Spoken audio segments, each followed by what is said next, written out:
Asawa na. Nag-aasawa ka na ba? Ba't yung sa'yo Ano ka nga? na dito? Ano wish mo? Wala. Tapo mo nga yan. Anong wala? Patos naman mo.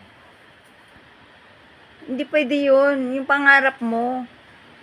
Ano daw, ano daw, ano daw? Sapatos daw. Hindi.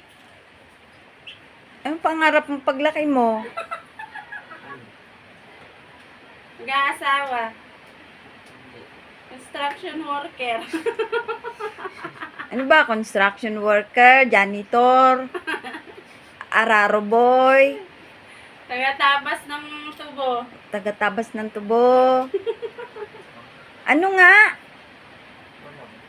Wala. Wala kang pangarap? Dami. Jowa. Madami? Madami, basta hindi alam. Ano ba talaga? Ano pangarap mo sa buhay mo pag tungtong mo ng 21? Ang cute ng poodle ni Sarah. Oh. Ano nga? Trabaho. Trabaho. Tapos, Asawa. Walang